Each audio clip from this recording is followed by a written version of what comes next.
Hola a todos, es un gusto estar juntos con ustedes de nuevo. Hoy le vamos a presentar una vista panorámica de la historia de la traducción de la Biblia. La Biblia, lo más bonito para mí es que está escrita en español, el idioma que entiendo mejor. La Biblia es una herramienta universal. Viene en distintos tamaños e idiomas, pero es la misma Biblia. Ningún otro libro se ha traducido a tantas lenguas. Originalmente fue escrita en 3 idiomas. El Antiguo Testamento en hebreo, con partes en arameo, y el Nuevo Testamento en griego, también con partes en arameo. Se escribió en el curso de aproximadamente 1500 años y por más de 35 autores. El término Biblia viene del idioma griego y significa literalmente los libros. La palabra testamento es una traducción del término berit en hebreo y significa pacto o alianza. La Biblia es el relato de una historia que se extiende desde la creación del mundo hasta el fin de los tiempos. Contiene mensajes de los antiguos profetas, palabras de Jesús y testimonios de los apóstoles. La traducción de la Biblia a nuestra lengua hace posible que podamos conocer mejor a Dios. Nos permite aprender cómo Él escogió y trató con una nación, Israel, y los planes que Él tiene con nuestras vidas. El tema principal es la salvación del ser humano. En todo el mundo hay muchas personas que reconocen cuán valiosa es la Biblia como lo hacen ustedes. Bienvenido a esta presentación que hemos llamado Una vista panorámica de la traducción de la Biblia.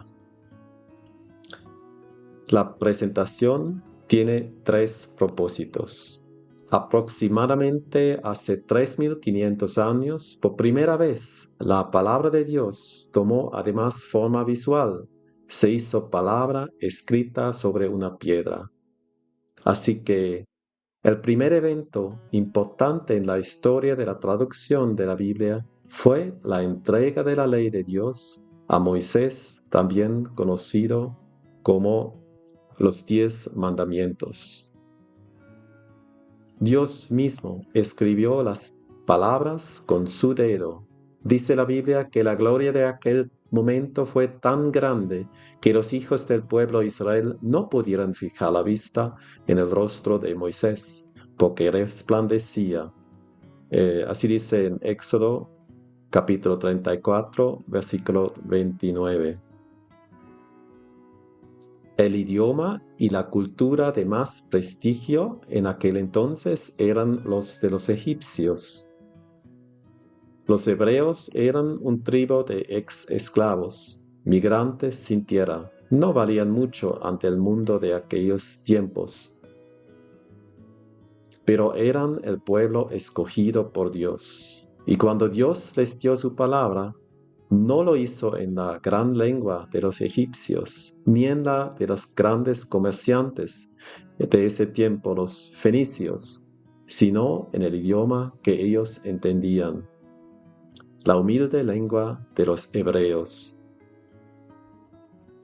Aquí podemos ver los alfabetos más antiguos de aquel tiempo. En el principio se escribió con un sistema de pictogramas o dibujos que con el tiempo se hicieron más simples y más abstractos, es decir, menos detallados. Se cree que la escritura jeroglífica de Egipto, así se llama a este tipo de alfabeto, se comenzó a utilizar alrededor de 3300 años antes de Cristo. El hierático es un sistema de escritura cursiva que se usó en Egipto de los faraones y simplificaba los jeroglíficos para escribir más rápidamente en los papiros. Los idiomas se agrupan por familias o como las ramas de un árbol. De un tronco salen varios. Usando estas comparaciones, en la familia de idiomas semíticos se desarrollaron varias ramas, entre ellas la del hebreo y la de la lengua de los fenicios. De esta segunda viene el alfabeto que usaron los griegos, y de ese alfabeto viene el de los romanos, que usamos hoy cuando escribimos español. Pasaron los años y los hebreos se convirtieron en una gran nación llamada Israel. Se escribieron los libros históricos, poéticos y proféticos. Las primeras escrituras fueron grabadas en piedra o impresas en barros. Las primeras escrituras fueron grabadas en piedra o impresas en tablillas de barro. Los israelitas memorizaban esta ley para entender bien los caminos de Dios. La cultura de los hebreos floreció por un tiempo y después, como consecuencia de la desobediencia, cayó y Dios los esparció primero por Asiria y Babilonia y después por todas las partes. Pero durante todo aquel tiempo había un grupo de escribas que solamente se dedicaba a copiar y preservar las escrituras. A ellos les debemos la conservación del Antiguo Testamento. Los muchos judíos que vivían dispersos se dieron cuenta que muchos de sus hijos ya no entendían el hebreo, el idioma original del pueblo de Israel. En esa época, muchos judíos ya vivían en Egipto, otros vivían en Babilonia y algunos en Grecia. Pero el idioma que todos ocupaban para comunicarse era el griego, el idioma del imperio griego de aquel tiempo. No era tan bonito como el hebreo, pero ni modo. Algunos judíos vieron la necesidad de traducir sus escrituras al griego. Entonces, así lo hicieron. Algunos de ellos que vivían en Alejandría, es en Egipto y sus alrededores. Dios bendijo de gran manera esta traducción del Antiguo Testamento. Llegó a ser conocida como la Septuaginta, que quiere decir 70 en griego, porque de acuerdo con la tradición fue realizada por 70 o 72 traductores.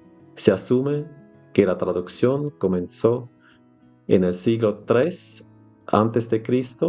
y se terminó alrededor del año 117 a.C.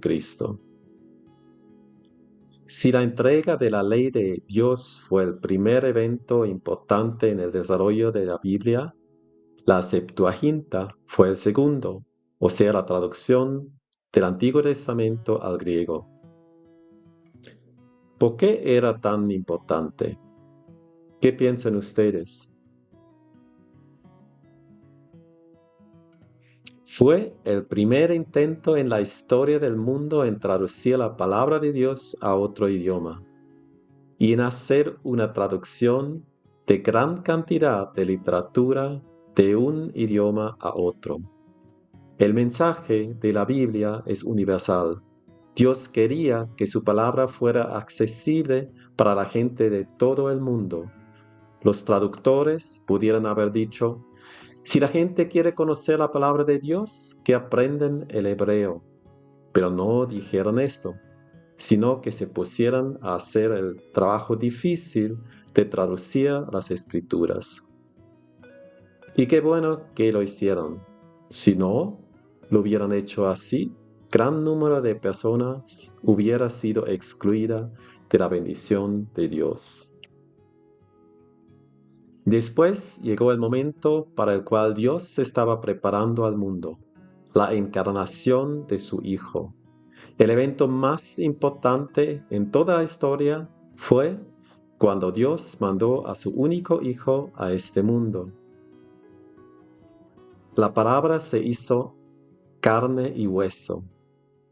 Esto es el tercer evento importante en el desarrollo de la traducción de la Biblia, la encarnación.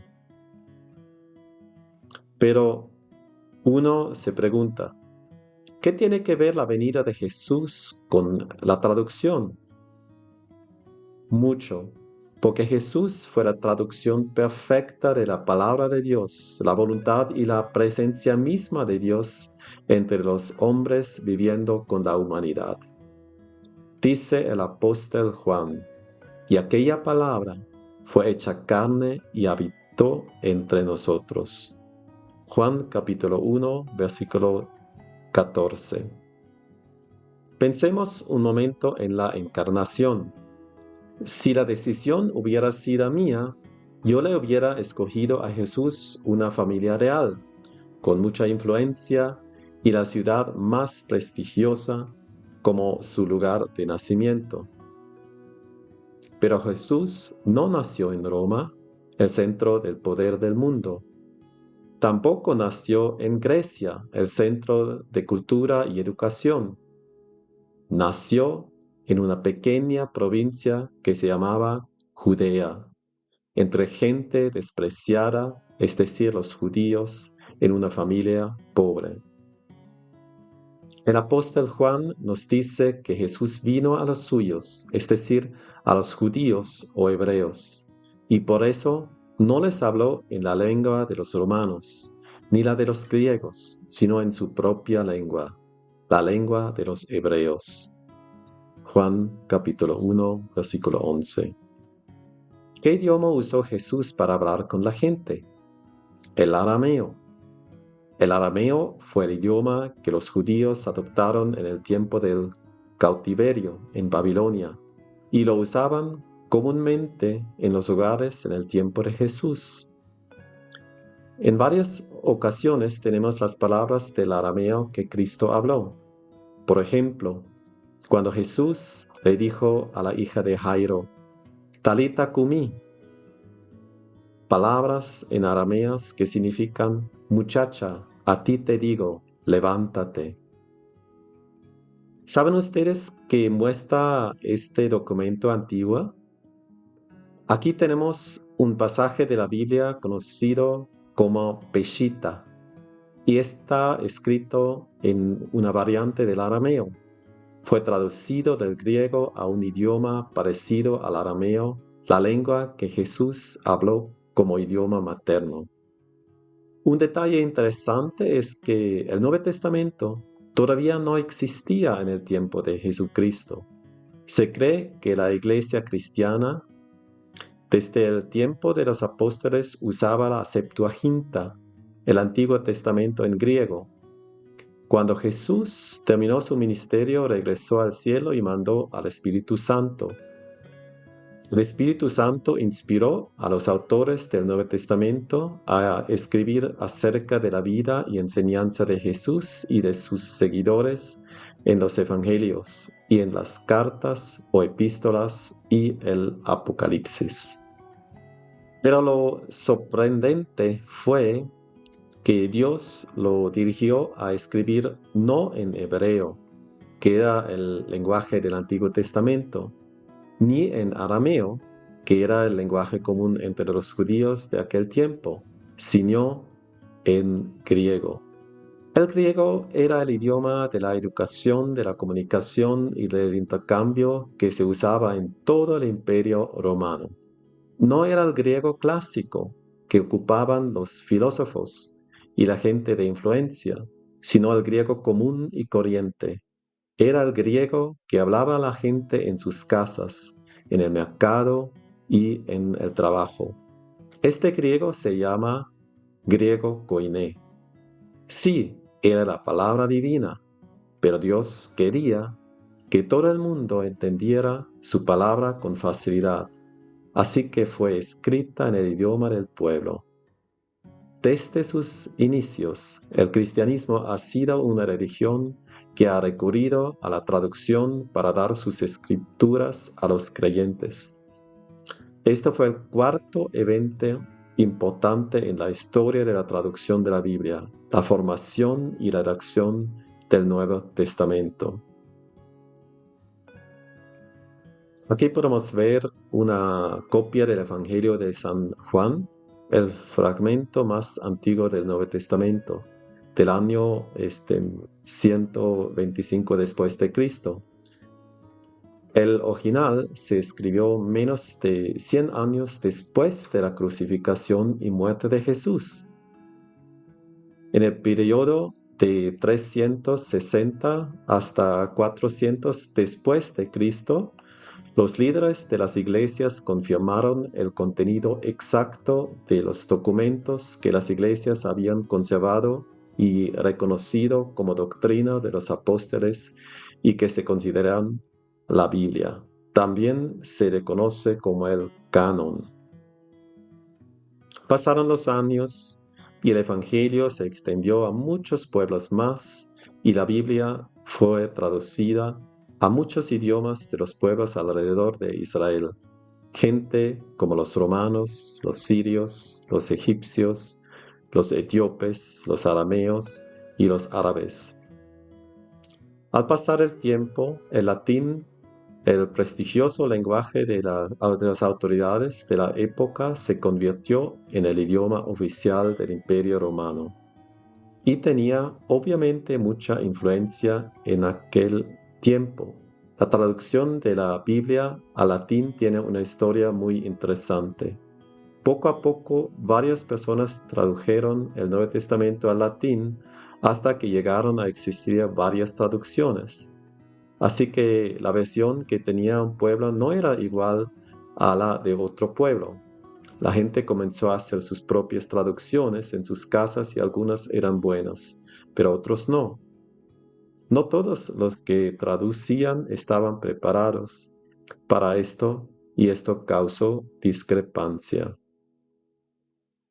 Entonces el obispo Dámaso, el obispo entre el año 366 hasta 384 después de Cristo, comisionó a su secretario Eusebio Jerónimo para que hiciera una versión oficial para la iglesia. En el año 383 después de Cristo, Jerónimo, quien estaba muy bien capacitado, comenzó una traducción basada en los idiomas originales, el hebreo, el arameo y el griego. Fue una labor de muchos años, soportando varios problemas, pero fue fiel a su trabajo y terminó por fin en el año 405 después de Cristo, después de 22 años de ardua labor. Como en el caso de la Septuaginta, era una traducción al latín de la gente común, no al latín clásico. ¿Saben cuál fue la reacción de su gente? Le dijeron: ¿quién te dio la autoridad para hacer esa tarea? No nos gusta cómo suena. Esto fue su recompensa por todos los años que dedicó a traducir. Pero pasó el tiempo y la gente empezó a decir: a mí me gusta cómo suena esa traducción. Y poco a poco se ganó el favor del pueblo y llegó a conocerse como la Vulgata, que quiere decir de uso universal o corriente. Los escribas o copistas hicieron copias de la Vulgata, copiando versículo por versículo a mano con una pluma de ave y tinta hecha de cenizas. Fue todo un éxito. No importó que con el paso del tiempo ya no se habló el latín como idioma materno de la gente, pero de esa nacieron, como las ramas de un árbol, varias otras lenguas como el español, el italiano y el francés. Aún así, la palabra de Dios en latín quedó como la única Biblia de la Iglesia Católica Romana en Europa por unos 1000 años. Así que el quinto evento importante en la traducción de la Biblia fue la traducción de la Biblia al latín por Jerónimo. Pero la Vulgata no solo se convirtió en la traducción de más prestigio en todo el mundo, sino que muchos empezaron a decir que esa traducción era la única versión inspirada. Lamentablemente, esto ocasionó que el gran esfuerzo que se estaba haciendo para traducir las escrituras a otros idiomas se detuviera. En toda Europa, muchos se opusieron a la traducción de la Biblia a otros idiomas diciendo, ¿cómo se atreven a traducir las Santas Escrituras del latín a los idiomas corrientes y comunes como el inglés, el alemán y el español? ¿No basta la Vulgata? Si quieren leer la Biblia, que aprendan latín. Y en el año 1229 después de Cristo, durante el concilio de Toulouse en Francia, la Iglesia tradicional prohibió por decreto las traducciones de la Biblia a cualquier lengua que hablaba la gente común. Solamente se aceptaría la Vulgata en latín. Sin embargo, algunos siguieron fomentando la traducción. Uno de ellos fue Wycliffe, quien hizo pública o accesible la Biblia por primera vez en inglés en el año 1382. Era una traducción del latín de la Vulgata al inglés. Tenía el propósito de abrir la palabra de Dios a la gente en el idioma que todos entendían mejor en Inglaterra.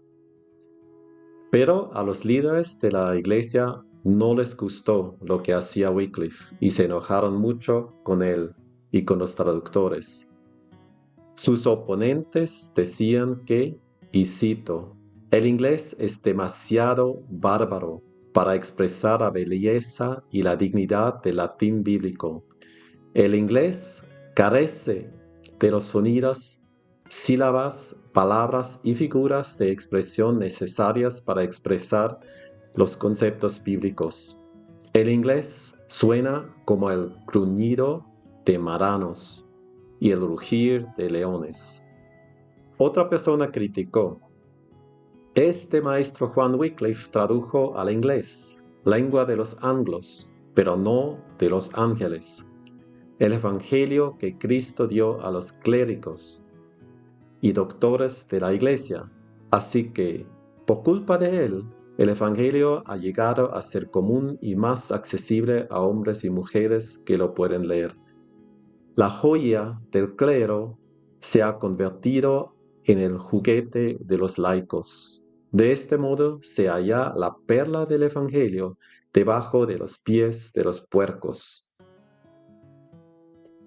Juan Wycliffe respondió: ustedes dicen que es una herejía hablar de las Sagradas Escrituras en inglés. Ustedes me llaman un hereje porque he traducido la Biblia a la lengua común de la gente. ¿Saben a quién blasfeman? ¿No dio el Espíritu Santo la palabra de Dios en primer lugar en la lengua materna de los países a los que iba dirigida? Los líderes de aquel país no fueron sabios y prohibieron al pueblo leer la palabra de Dios en su propio idioma, persiguieron a los lectores y quemaron las Biblias. Y aún así la gente estaba esperando la llegada de la palabra de Dios con tanta ansiedad que no existían suficientes Biblias. Por eso el Nuevo Testamento se alquilaba por día al precio de una carreta de paja. Sin embargo, 3 personas no estuvieron de acuerdo: Martín Lutero, William Tyndale y Casiodoro de Reina. Pero antes de comentar acerca de ellos, cabe mencionar 2 cosas que realmente cambiaron la dirección en la historia. La primera fue un evento que se conoce entre los más importantes de toda la historia. Si están pensando en el invento de la computadora, o el taco para los mexicanos, o el teléfono celular, están equivocados. No. En el año 1440 después de Cristo, un señor de apellido Gutenberg inventó la impresión con letras que se podían mover, lo que le permitió imprimir libros con máquinas. Así nació la imprenta. Hay que recordar que antes de esta fecha los libros eran difundidos a través de copias escritas a mano por monjes y frailes dedicados exclusivamente al rezo y a copiar libros, que encargaban a reyes, nobles y el propio clero, la iglesia. Cada uno de sus trabajos podía durar hasta 10 años. ¿Cuánto estarías dispuesto a pagar por unas de aquellas Biblias? El invento de la imprenta hizo posible que por primera vez una máquina pudiera producir un sinnúmero de copias de buena calidad, mucho más rápido y que económicamente.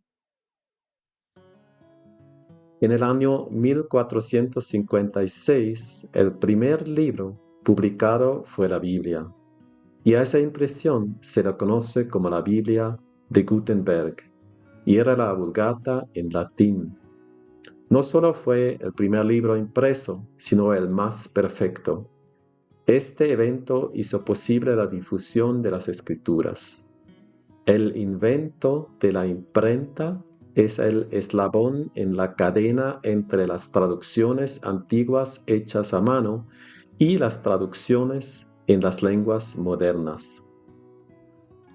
El otro suceso que realmente provocó la traducción de la Biblia a otros idiomas fue la publicación del Nuevo Testamento en griego en 1516.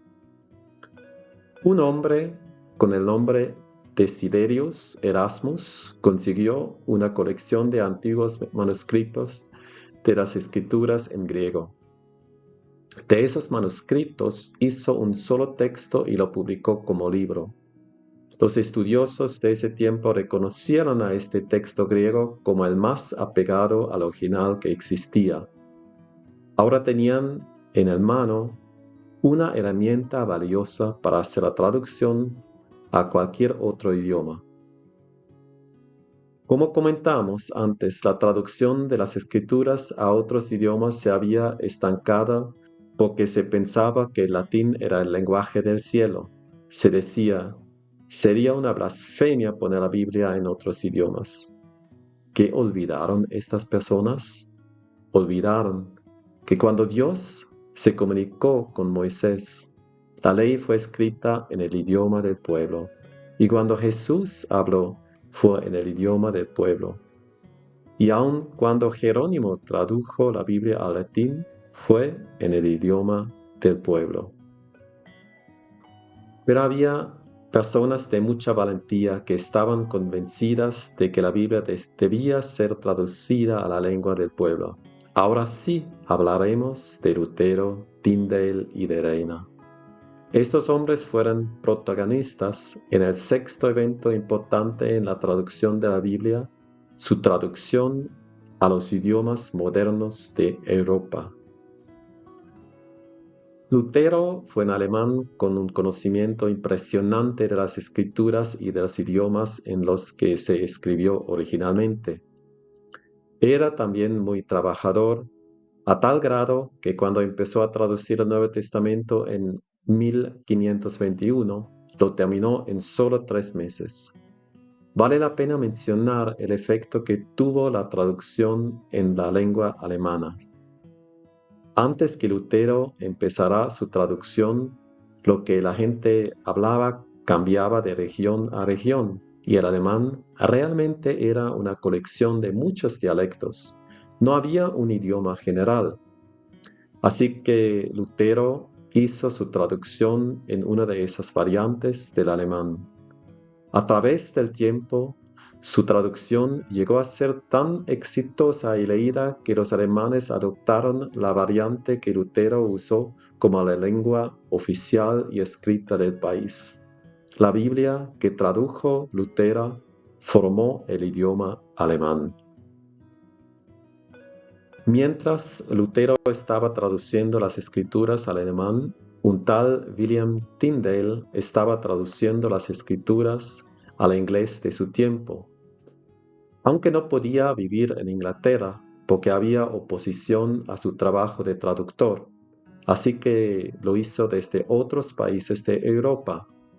Una vez que terminó la traducción del Nuevo Testamento en 1525, lo imprimieron e introdujeron las copias en Inglaterra escondidas en rollos de tela y costales de trigo. La gente los recibió muy bien a pesar del esfuerzo que hicieron las autoridades. No pudieron parar la entrada de esos testamentos. Entonces a alguien se les ocurrió mandar a un funcionario del gobierno inglés a Europa para comprar todas las copias, traerlas a Inglaterra y ahí quemarlas. Y así lo hicieron. Cuando las quemaron, estaban seguros de que habían acabado con el problema. Lo que no sabían era que la persona que habían mandado era amigo de Tyndale y pagó tanto por los ejemplares quemados que Tyndale, con ese dinero, pudo imprimir 4 veces más la cantidad de Nuevos Testamentos que había imprimido la primera vez. Tyndale fue fiel en su trabajo, aunque le costó la vida. Cuando por fin lo encontraron, lo estrangularon y después quemaron su cuerpo, pero no pudieron acabar con su trabajo. Sus últimas palabras fueron: Señor, abre los ojos del rey de Inglaterra. Y así fue. En el año 1611, el rey de Inglaterra autorizó una traducción de la Biblia. Otro detalle interesante en la historia de la traducción es que en aquella época todavía no se enumeraban los versículos para separar los párrafos en cada capítulo. Para referirse a un pasaje decían: en Romanos 3 dice tal cosa. Y había que buscar en qué parte del capítulo estaba.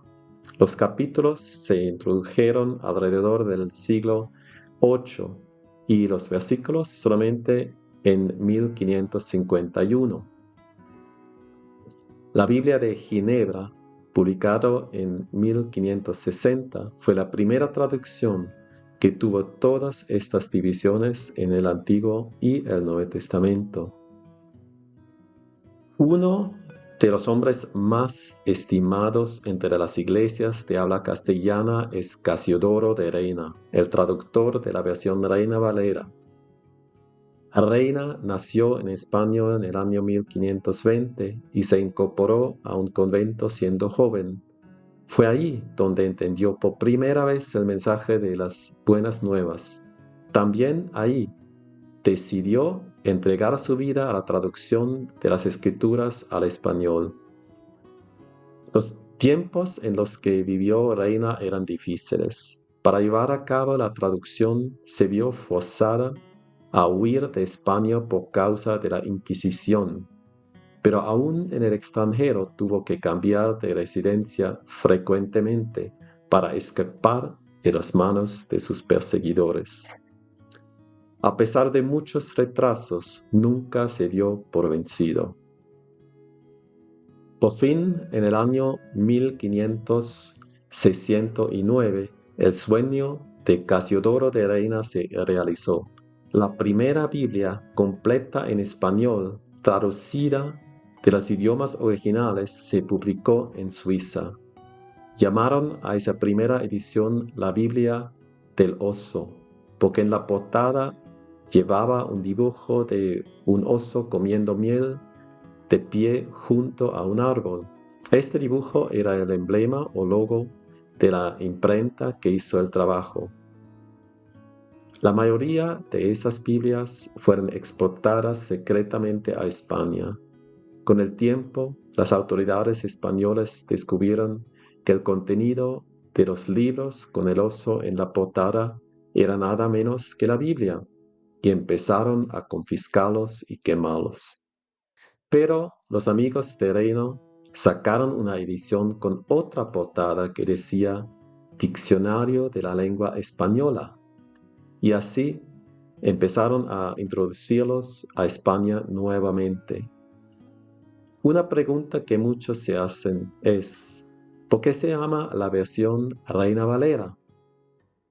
La razón es que un colega de Reina, Cipriano de Valera, hizo una revisión de la traducción de Reina y en el año 1602 la publicó como la Biblia Valera. Desgraciadamente, el nombre de Casiodoro de Reina quedó olvidado por muchos años hasta que los estudiosos se dieron cuenta de que la Valera era una revisión de la traducción de Reina. Así llegó a conocerse como la Biblia Reina Valera. Cuando Casiodoro de Reina murió todavía en el exilio, no tenía muchas esperanzas de que su obra llegara a los hispanohablantes de forma extensa, pero Reina tenía una fe muy grande en el poder de la palabra de Dios. Él escribió estas palabras en el prefacio de su traducción: ni el fuego, ni las armas, ni todo el poder del mundo podrán ya impedir que la palabra de Dios corra por todos lados, tan libremente como el sol por el cielo. Esas palabras llegaron a ser realidad. Hoy, como todos sabemos, la Biblia Reina Valera es la traducción en español más leída en el mundo hispano. Un aspecto sobresaliente en la renovación espiritual del siglo XVI fue la traducción de la Biblia a las lenguas vernáculas europeas, alemán, inglés, francés, entre otros. El español fue la versión de Casiodoro de Reina, la primera edición de la Biblia completa en español. Hasta entonces, a la mayoría de los que hablaban estos idiomas no les era accesible la Biblia, pues estaba en latín, entendido únicamente por el clero y las personas que tenían mucha educación. Damos gracias a Dios por Jerónimo, Wycliffe, Lutero, Tyndale y Reina. Hicieran bien, hicieran muy bien. Todos los que promueven la traducción pueden sentirse orgullosos herederos del trabajo de estas personas. A pesar de muchos obstáculos, ellos perseveraron y triunfaron. Comenzando en los últimos años del siglo XIX, un nuevo esfuerzo resultó en varias traducciones de la Biblia que consideraban el cambio de los idiomas a través de los siglos. En el mundo de habla hispana hubo también un gran esfuerzo que produjo numerosas traducciones. Más allá de las revisiones de la versión de Reina Valera, fueron publicadas traducciones como La Dios habla hoy, la Biblia de las Américas, la Biblia latinoamericana y la Nueva Versión Internacional, entre otros. Un descubrimiento interesante sucedió apenas hace 65 años. En el año 1947, un joven pastor beduino estaba buscando una cabra en el desierto de Judea. Encontró una cueva escondida y encontró vasijas de arcilla que contenían manuscritos antiguos en papiro y piel de animales. Este hecho provocó una búsqueda que duró casi una década y produjo el descubrimiento de unos 50.000 fragmentos en 11 cuevas en Qumrán. La mayoría de los 800 a 900 documentos contienen escrituras religiosas de los judíos y estaban escritos en hebreo, y algunos pocos en arameo y griego. Encontraron el Antiguo Testamento casi completo, excepto los libros de Nehemías y Esther. Las evidencias revelaron que los manuscritos procedían de entre el año 300 a.C. hasta el año 68 después de Cristo. Se asume que fueron escritos por miembros de una comunidad judía aislada que llevaba una vida austera y quienes se le conoce como los essenos. Estos documentos son muy antiguos, fueron escritos durante el tiempo de Jesús y aún antes. Son unos 1000 años más antiguos que todos los otros manuscritos hebraicos de las escrituras que han sobrevivido.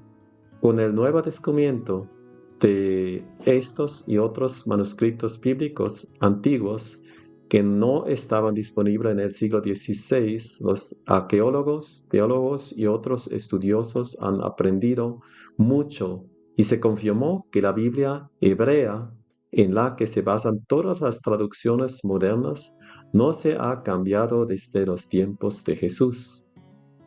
Pero mientras hay una gran cantidad de traducciones a los idiomas más hablados, hay gran escasez de traducciones en los idiomas minoritarios del mundo.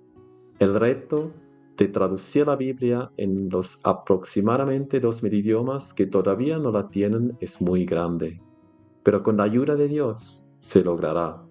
Hemos visto cómo Dios escogió a algunas personas y les dio la voluntad, sabiduría y fuerza y perseverancia para traducir la palabra a beneficio de muchos. Pero, ¿qué del futuro? ¿Hacia dónde vamos? ¿Dónde podemos decir, qué bueno, nosotros ya no tenemos que hacer nada? ¿Verdad? ¿Cómo podemos alcanzar a nuestra gente con la palabra de Dios? Antes de considerar esta pregunta, quiero resumir lo que hemos visto a través de la historia. Primero, la herramienta más efectiva y potente del pueblo de Dios y sus obreros siempre ha sido la palabra de Dios. Segundo, Dios habla a las personas en el idioma que ellas hablan, su lengua materna. 3. Cuando su pueblo se atreve a traducir esa palabra a otras lenguas, Dios bendice. Estamos muy agradecidos por la versión de Reina Valera. La Dios habla hoy y otras versiones, pero siempre hay un peligro latente cuando hay una versión de mayor aceptación. Y ese peligro es que la gente empiece a pensar que esa es la única Biblia inspirada. Así pasó con la Vulgata de Jerónimo, y no queremos ser culpables de vulgatizar la versión de Reina Valera o cualquier otra traducción. Es decir, no caigamos en el error de pensar que Dios no puede hablar en otro idioma fuera del castellano. Dios tenga misericordia de nosotros si decimos, si quieren leer la palabra, que aprendan español. Cristo habló arameo.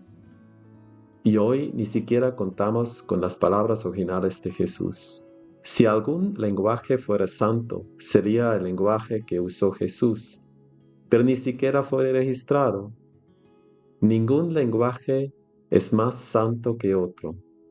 Dios está interesado en la comunicación en el lenguaje que la gente conoce mejor. Como vimos, Dios habla el idioma del pueblo y no se avergüenza de hablar en hebreo, ni en quechua, ni en país, ni en maya, ni en guajibo, ni en ningún otro idioma. Y estamos viendo ahora un movimiento en el que por todo el mundo están traduciendo la Biblia a estos idiomas minoritarios, es decir, los idiomas que antes se consideraban de poca importancia. Es cierto que Dios seguirá escogiendo y apoyando a gente especial para traducir su palabra para beneficio de muchos. Algunos entre ustedes están escogidos para seguir en esta tarea tan noble y necesario que es la traducción de la Biblia para las personas que hablan el idioma de ustedes. Nos toca a muchos de nosotros llevar adelante la traducción de la palabra de Dios en muchas de estas lenguas. Vamos a hacer todo lo posible y algo de lo imposible, Dios mediante, para cumplir con nuestro deber ante Dios, para que en el futuro las generaciones puedan decir en cuanto a nosotros, Hicieron bien, hicieron muy bien. Quiero decirles que este es el séptimo y tal vez el último evento importante en la historia de la traducción de la Biblia, la traducción a los idiomas minoritarios del mundo. En el libro de la Biblia, en Apocalipsis, capítulo 7, versículo 9 y 10, dice lo siguiente: Yo vi muchas gentes de todas naciones, razas, idiomas y pueblos, que estaban en pie delante del trono de Dios y delante del Cordero. Eran tantos que nadie podía contarlos, y estaban vestidos en blanco y tenían hojas de palma en las manos. Todos gritaban con voz fuerte, diciendo: La salvación es de nuestro Dios, que está sentado en el trono y del Cordero.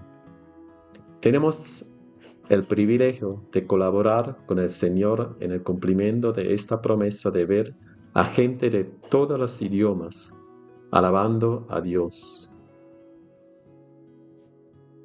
Muchas gracias por su atención y que Dios nos siga dirigiendo y que Dios les bendiga.